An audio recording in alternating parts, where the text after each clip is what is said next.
Arid and semi-arid lands, also known as ASALs, cover about 80% of Kenya's total land area. The ASALs have huge potential to support various economic activities and improve the livelihoods of the people living in these areas and contribute to overall economic growth and development of Kenya. The first potential for ASALs is in agriculture. With the right technology and practices, farmers in these regions can grow crops and raise livestock even in areas with minimal rainfall. For instance, drought-tolerant crops such as sorghum, millet and cassava can thrive in these conditions, and animal husbandry can be adapted to suit the environment. Katilu Irrigation Scheme in Turkana County has demonstrated the potential of ASALs in agriculture. The irrigation scheme covers over 2,000 acres and has transformed the lives of more than 2,500 farmers in Turkana County. The irrigation scheme was designed to provide irrigation water to farmers in the area who were previously dependent on unreliable rainfall patterns.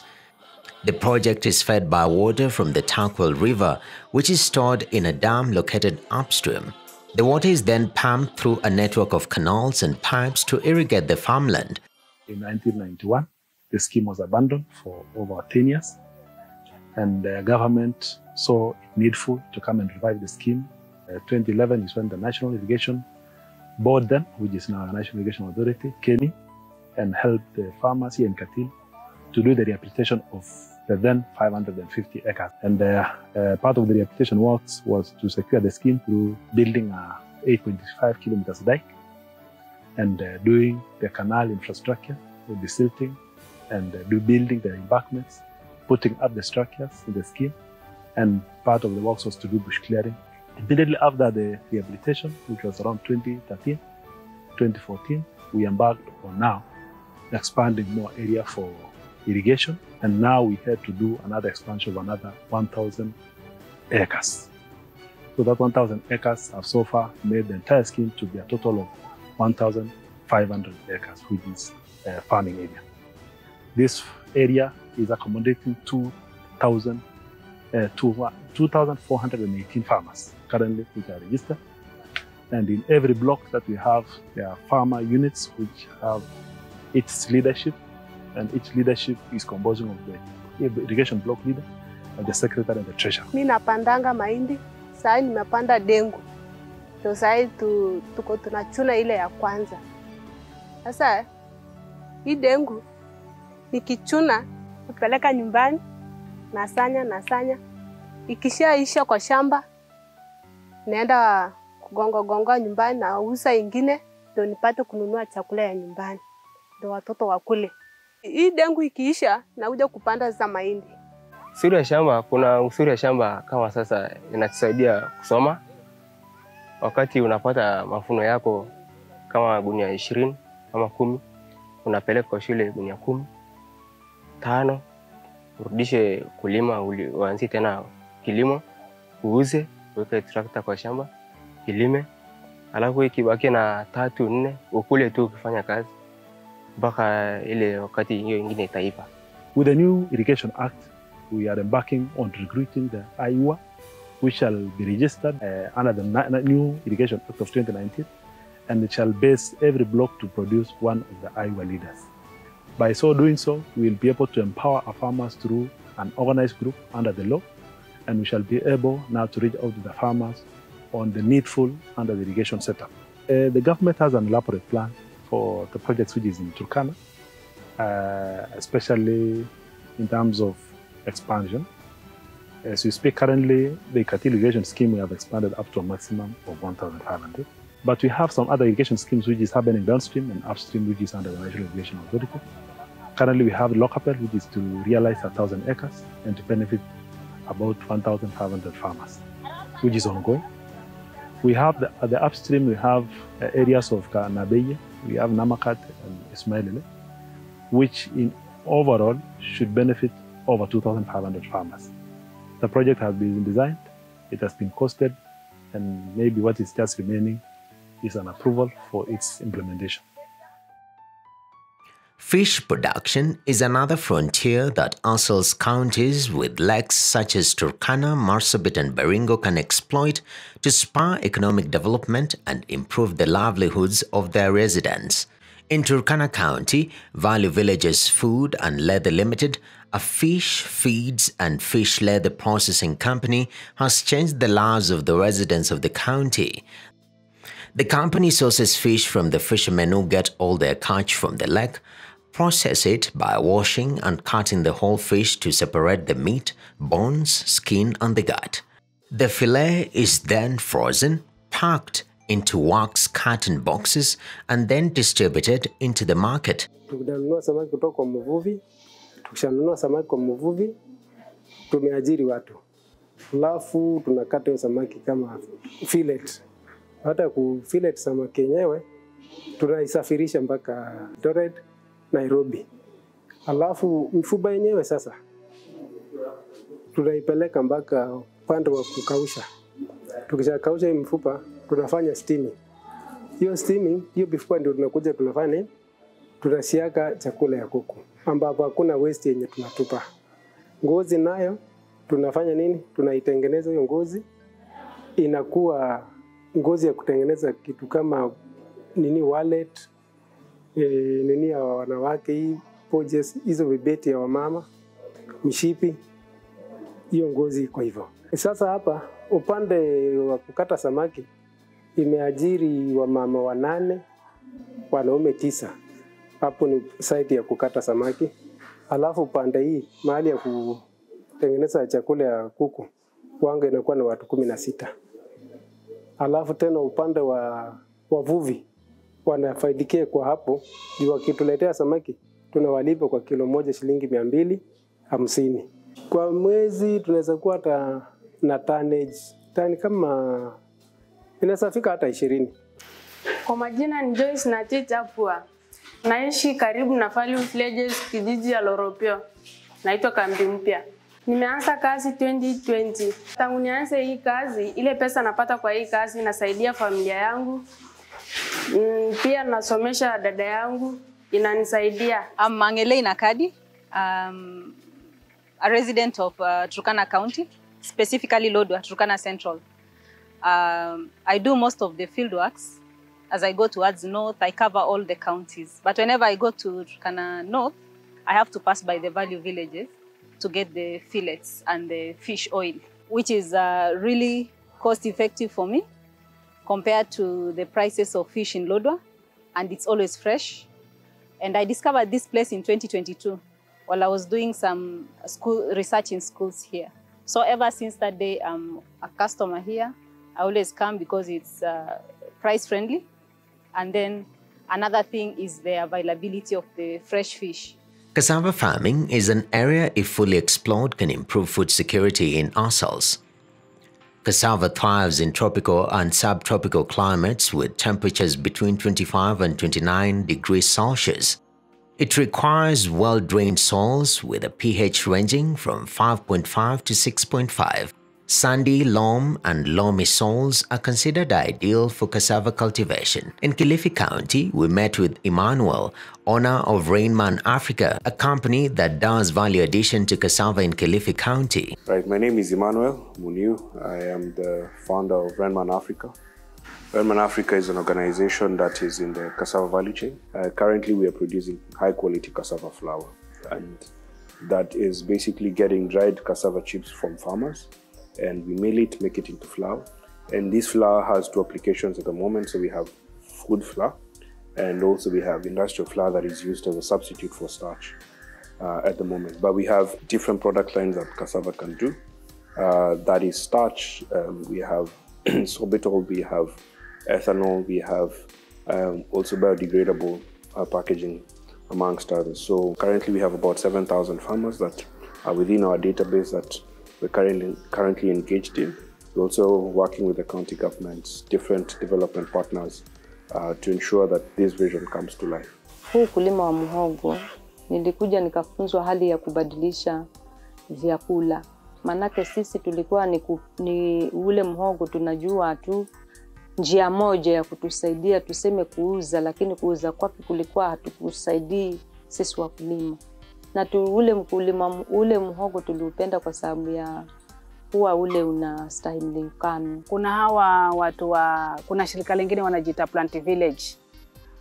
Wakaja nao wakatufundisha, hata wakatupatia hizi simu. Kuna puzaa zao, huwa ukiangalia kwa mhogo unajua mhogo uko na ugonjwa gani. Sasa kama umepanda ule mhogo, utakuwa kila mara unaingia kwa shamba. Ukiona kuna umekunjana, unastahili utoe. Ung'oe kabisa. Ung'oe tena urushe. Kama kuna moto mahali ukaweke, kwa sababu usije ukasambaza ule ugonjwa pale ndani. Kwa hivyo mimi nang'ang'ana, hata mwenzangu nikimuona nasema tupande mhogo. Kwa sababu mhogo utatutoa mahali kwingine. Kabisa utasomesha, tena utajiwekea. Hiyo ndio kazi zangu zilizonifanya watoto wangu nikasomesha. Taweza kuwasomesha. Mzee wangu aliretire, lakini mimi kazi yangu ni ya kulima. Kenya's Vision 2030 considers tourism as one of Kenya's 6th priority sectors to establish a high quality of life for its citizens. Tourism is considered as a promising sector driving growth in arid and semi-arid lands. ASALs are home to a variety of unique wildlife and landscapes that attract tourists from all over the world. The region also hosts various museums such as the Kapenguria Museum, a historical museum located in Kapenguria Town, West Pokot County, and Desert Museum in Marsabit County. Wakati museum ilianza ilijengwa na wafadhili wa Italian Corporation na wakisaidiana na Wakenya wenzetu ambayo ni national government kutoka museum, na baadaye ilifunguliwa kwa watu mwezi wa 6 tarehe 13 2008, na hapo ndo vile tamasha ambayo inaitwa Loyangalani Cultural Festival ilianza. Na museum hii ni moja ambayo iko katika kaunti ya Marsabit. Tuko na museum mbili, moja ambayo iko Kobifora na moja ambayo iko Loyangalani, na yote ni tofauti. Hii sasa ya Loyangalani ni Cultural Museum na ile ambayo iko Kobifora ni Prehistoric Site. Hii Desert Museum inahifadhi utamaduni wa makabila 14. Tukianza kuna Wairmolo, Wasamburu, Warendile, Turkana, Dasanach, Wata, Gabra, Somali, Konso. Kuna wale wanaitwa Sakuye, kuna wale wako nyuma huko Moyale huko, lakini ni 14. Hata kama si wajui wengi, lakini 14. So kwanza kabisa kuna mafasi, na mafasi sana sana imewekwa pale ni ya kina mama na wasichana. Kuna nafasi ambayo inaitwa yellow ambayo inafaliwa na mama mzee ambaye amefikisha umri wa 45, na kuna ile ingine ambayo inafaliwa na wasichana katika umri mdogo. Na kuna pia vitu ambayo tunatumia tukisafiri kama gari, kama Waturkana, Wasamburu, Warendile wanatumia hiyo mzigo kuweka juu ya punda, na wanaposafiri kutoka mahali moja hadi nyingine, kifaa kinawekwa juu ya punda, unaweka mizigo yako na kwenda pahali popote. Pia Desert Museum ikimaketiwa vizuri, iko na potential ya kukuza Wakenya kutoka kwenye shida. Kama vile kazi tutapata, revenue pia itaongezeka kwa serikali. Kwa sababu gani? Iko karibu na South Highland National Park. Kwa hivyo ukimarket Desert Museum, pia umemarket South Highland National Park. Na hizo ndio vitu za serikali lazima ziambatane tukitaka kumarket Desert Museum. Kapenguria Museum is another significant museum in ASALs. The museum is a significant site in the history of Kenya, as it was the place where the Kapenguria Six, a group of prominent Kenyan nationalist leaders, were imprisoned during the struggle for independence. The Kapenguria Six consisted of Jomo Kenyatta, the founding president of Kenya, Paul Ngei, Kungu Karumba, Fred Kubai, built at Kagia and Achieng Oneko. They were arrested in 1952 by the British colonial government and accused of being involved in the Mau Mau Rebellion, which was a movement fighting for land and political rights for the Kenyan people. Kapenguria Museum was officially opened on 18th September 1994 by the minister, then Mr. Francis Police Loile Lotodo, who was the Minister for Culture and National Heritage that time. And Kapenguria Museum exists here following the arrest and the detention of the Kapenguria Six. Kapenguria Museum is #1 product of the Ministry of Culture and Tourism in the county, because anybody in Kenya or in the world who has ever gone to school, when he comes to West Pokot, #1 thing he would want to know where these Kapenguria Six were put. So when somebody comes to the county, he will #1 come here to see and hear of other things before he goes any other place in the county. So it is here playing a very important role. It brings the income for the young boys who makes them curious. They come and say to their tourists who come around in the museum. #2, it promotes the economy around here, the mamamboga, the hoteliers and all these people. Many times people come and they sleep around in the town, and therefore it promotes the economy of the area following the Kapenguria Museum being in this region. So that is as far as Kapenguria Museum is concerned.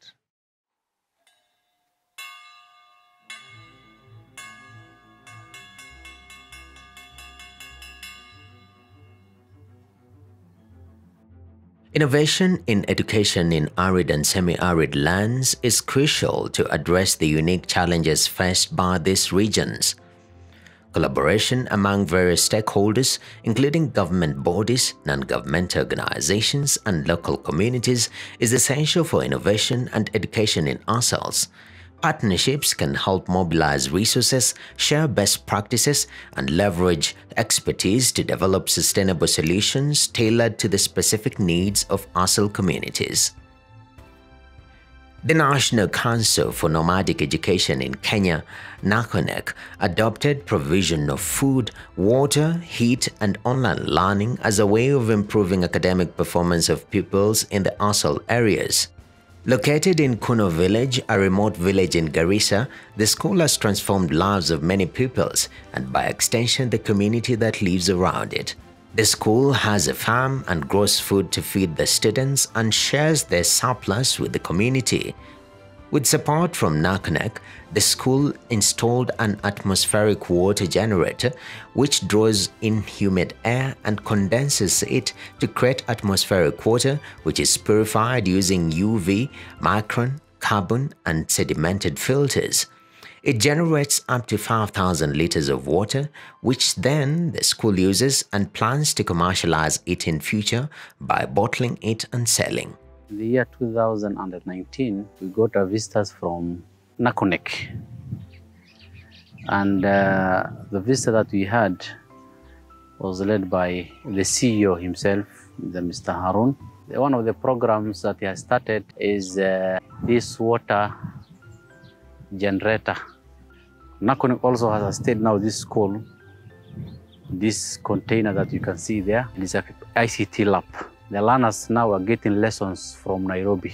It is online classes. At the moment, it's a class that is going on all the way from Nairobi.